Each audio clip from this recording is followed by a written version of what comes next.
Friends, మీరెప్పుడైనా Dubai గురించి విన్నారా? ఒకప్పుడు ఎడారి మధ్యలో ఒక చిన్న మత్స్యకార గ్రామంగా ఉన్న దుబాయ్ ఈరోజు ప్రపంచంలోనే అత్యంత ఆధునిక నగరాల్లో ఒకటిగా మారింది. ఆకాశాన్ని తాకే భవనాలు, లగ్జరీ జీవనశైలి మరియు అద్భుతమైన ఆకర్షణలతో దుబాయ్ ప్రపంచవ్యాప్తంగా ఆకర్షిస్తుంది. ఈ వీడియోలో దుబాయ్ ఎలా అభివృద్ధి చెందింది, అక్కడి ప్రజల జీవనశైలి ఎలా ఉంటుంది అనే ఎన్నో విషయాల గురించి ఈ వీడియోలో డిస్కస్ చేద్దాం. దానికంటే ముందు మీరు మన ఛానల్ని ఫస్ట్ టైం చూస్తే సబ్స్క్రైబ్ చేసుకోండి. దుబాయ్ చరిత్ర దాదాపు 3000 బీసీ నాటి కాంస్య యుగం నుండి మొదలవుతుంది. అప్పట్లో ఈ ప్రాంతం ఒక చిన్న మత్స్యకార గ్రామంగా ఉండేది. 10వ శతాబ్దంలో మహమూద్ అల్ ఇద్రసి అనే అరబ్ రచయిత దుబాయ్ని డిబే అని పేర్కొన్నాడు. 1833లో బనియాస్ తెగకు చెందిన ఆల్ ముక్తుమ్ కుటుంబం దుబాయ్ క్రీక్ వద్ద స్థిరపడింది. ఈ క్రీక్ ఒక సహజమైన ఓడరేవు దుబాయ్ని వాణిజ్య కేంద్రంగా మార్చింది. ప్రారంభంలో దుబాయ్ ఆర్థిక వ్యవస్థ మత్స్యకార్యం, ముత్యాల వేట మరియు తాటి ఉత్పత్తులపై ఆధారపడింది. 19వ శతాబ్దంలో దుబాయ్ ఒక ముఖ్యమైన వాణిజ్య కేంద్రంగా ఎదిగింది. భారతదేశం, ఇరాన్ మరియు ఇతర ఆసియా దేశాలతో వాణిజ్యం చేసింది. 1902లో షేక్ సయీద్ అల్ ముక్తుమ్ విదేశీ వ్యాపారులకు పన్ను రహిత వాణిజ్యాన్ని ప్రవేశపెట్టడంతో దుబాయ్ వాణిజ్యం వేగంగా వృద్ధి చెందింది. కానీ 1920లో ముత్యాల ఉత్పత్తి క్షీణించడం, 1930లో గ్రేట్ డిప్రెషన్ మరియు రెండవ ప్రపంచ యుద్ధం కారణంగా దుబాయ్ ఆర్థిక సంక్షోభాన్ని ఎదుర్కొంది. అయితే ఈ సవాళ్లను అధిగమించి దుబాయ్ తన అభివృద్ధి పదంలో ముందుకు సాగింది. 1966లో దుబాయ్ ఆయిల్ ఆవిష్కరణ ఒక గేమ్ చేంజర్ అని చెప్పవచ్చు. 1969 నుండి ఆయిల్ ఎగుమతులు ప్రారంభమయ్యాయి. దీనితో దుబాయ్ ఆర్థిక వ్యవస్థ గణనీయంగా మారిపోయింది.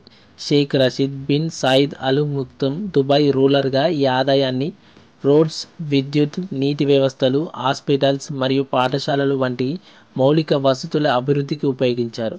1971లో దుబాయ్ ఐక్య అరబ్ ఎమిరేట్స్లో భాగమైంది. ఇది దాని అభివృద్ధికి మరింత ఊపునిచ్చింది. 1979లో జబెల్ అలీ ఫ్రీ జోన్ స్థాపనతో దుబాయ్ విదేశీ పెట్టుబడులను ఆకర్షించింది. 1985లో ఎమిరేట్స్ ఎయిర్లైన్ ప్రారంభమై దుబాయ్ని ప్రపంచంతో అనుసంధానం చేసింది. 1990 నుండి షేక్ మహమూద్ బిన్ రషీద్ అల్ ముక్తుమ్ నాయకత్వంలో దుబాయ్ టూరిజం మరియు రియల్ ఎస్టేట్పై దృష్టి సారించింది. బుర్జ్ ఖలీఫా ప్రపంచంలోనే ఎత్తైన భవనం ఇది. పామ్ జుమైరా మరియు ది దుబాయ్ మాల్ వంటి ప్రాజెక్టులు దుబాయ్ని ఒక గ్లోబల్ ఐకాన్గా మార్చాయి. ఈరోజు దుబాయ్ ఆర్థిక వ్యవస్థలో ఆయిల్ ఆదాయం కేవలం 20% మాత్రమే. టూరిజం, వాణిజ్యం, రియల్ ఎస్టేట్ మరియు ఫైనాన్స్ రంగాలు దుబాయ్ ఆర్థిక వ్యవస్థను నడిపిస్తున్నాయి. 2022లో దుబాయ్ రియల్ ఎస్టేట్ లావాదేవీలు $143 బిలియన్ చేరాయి. ఇది దాని ఆర్థిక బలాన్ని చూపిస్తోంది. ఇప్పుడు దుబాయ్లో జీవనశైలి గురించి మాట్లాడుకుందాం.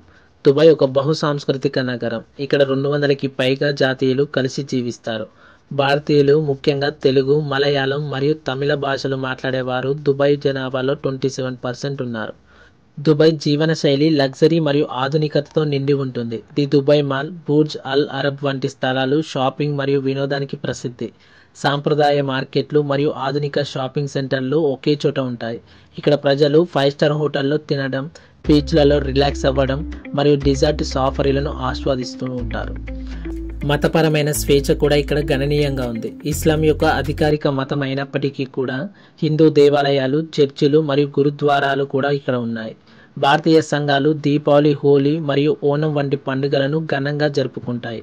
ఇండియన్ అసోసియేషన్ మరియు ఇతర సాంస్కృతిక సంస్థలు ఈ కార్యక్రమాలను నిర్వహిస్తాయి. దుబాయ్లో జీవన వ్యయం కొంత ఎక్కువ అయినప్పటికీ కూడా ఇక్కడ పన్ను రహిత ఆదాయం, అద్భుతమైన రవాణా వ్యవస్థ మరియు ఉన్నత జీవన ప్రమాణాలు ఆకర్షిస్తాయి.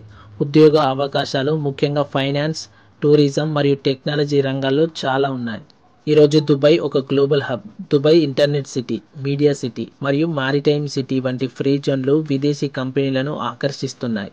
దుబాయ్ మెట్రో ఒక ఆటోమేటెడ్ రైలు వ్యవస్థ నగర రవాణాను సులభతరం చేసింది. 2020లో ఎక్స్పో దుబాయ్ని మరింత ప్రపంచ దృష్టిలోకి తెచ్చింది.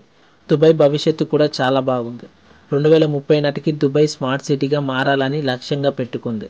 సస్టైనబుల్ ఎనర్జీ, ఆర్టిఫిషియల్ ఇంటెలిజెన్స్ మరియు టెక్నాలజీ ఆధారిత అభివృద్ధిపై దృష్టి సారిస్తోంది. దుబాయ్ వాటర్ ఫ్రంట్ మరియు ఇతర మెగా ప్రాజెక్టులు దాని ఆధునికతను మరింత పెంచుతున్నాయి. 2014లో షేక్ మహమూద్ బిన్ రషీద్ అల్ ముక్తుమ్ స్మార్ట్ దుబాయ్ కార్యక్రమాన్ని ప్రారంభించారు. దీని లక్ష్యం దుబాయ్ని ప్రపంచంలోనే అత్యంత సంతోషకరమైన నగరంగా మార్చడం. ఇప్పటికే దుబాయ్ ఈ దిశగా భారీ అడుగులు వేస్తుంది. ఉదాహరణకు దుబాయ్ మెట్రో ఒక ఆటోమేటెడ్ రైల్ వ్యవస్థ ట్రాఫిక్ సమస్యలను తగ్గిస్తుంది. స్మార్ట్ పోలీస్ స్టేషన్లు ఎటువంటి సిబ్బంది లేకుండా ఆర్టిఫిషియల్ ఇంటెలిజెన్స్ ద్వారా 24/7 సేవలు అందిస్తున్నాయి. దుబాయ్లో బ్లాక్ చైన్ టెక్నాలజీని ఉపయోగించి ప్రభుత్వ సేవలను డిజిటలైజ్ చేశారు. ది పేపర్లెస్ అడ్మినిస్ట్రేషన్ను సాధ్యం చేస్తుంది. డ్రోన్ ట్యాక్సీలు మరియు ఆటోనమస్ వెహికల్స్ కూడా టెస్టింగ్ దశలో ఉన్నాయి. ఇవి రవాణాను మరింత సులభతరం చేస్తాయి. అంతేకాదు Mohammed bin Rashid solar park ప్రపంచంలోనే అతిపెద్ద సోలార్ ఎనర్జీ ప్రాజెక్ట్ 2030 నాటికి దుబాయ్ శక్తిలో 75% శుభ్రమైన ఇంధనంగా మార్చాలని లక్ష్యంగా పెట్టుకుంది. దుబాయ్లో స్మార్ట్ హోమ్స్ కూడా ట్రెండింగ్లో ఉన్నాయి. ఇంటర్నెట్ ఆఫ్ థింగ్స్ ఐఓటీ ద్వారా లైట్లు, ఏసీలు మరియు సెక్యూరిటీ సిస్టమ్స్ను మొబైల్ యాప్స్తో కంట్రోల్ చేయవచ్చు. ఇవన్నీ దుబాయ్ని ఒక ఫ్యూచర్ సిటీగా మార్చనున్నాయి. ఈ స్మార్ట్ సిటీ దృష్టి దుబాయ్ని టూరిజం, బిజినెస్ మరియు టెక్నాలజీ గ్లోబల్ లీడర్గా నిలబెట్టనుంది. దుబాయ్ అనేది ఒక కలల నగరం. ఒక చిన్న గ్రామం నుండి గ్లోబల్ మెట్రోపాలిస్గా మారిన దుబాయ్ కష్టపడితే ఏదైనా సాధ్యమని నిరూపించింది. ఇక్కడి జీవనశైలి ఆధునికత మరియు సాంప్రదాయం యొక్క అద్భుతమైన సమ్మేళనం. మీరు దుబాయ్ని సందర్శించాలని ఆలోచిస్తున్నారా? లేదా ఇక్కడ జీవనశైలి గురించి మీ అభిప్రాయం ఏమిటో ఖచ్చితంగా కామెంట్స్లో తెలియజేయండి. ఫ్రెండ్స్, ఈ వీడియో నచ్చినట్లయితే లైక్ చేయండి, సబ్స్క్రైబ్ చేయండి మరియు బెల్ ఐకాన్ని క్లిక్ చేయడం మర్చిపోవద్దు. మరిన్ని ఆసక్తికరమైన వీడియోల కోసం మమ్మల్ని ఫాలో అవ్వండి.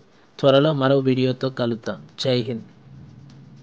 లైక్ చేయండి, షేర్ చేయండి. ఇలాంటి వీడియోస్ మిస్ కాకుండా ఉండడానికి మన ఛానల్ని సబ్స్క్రైబ్ చేసుకోండి. Thanks for watching.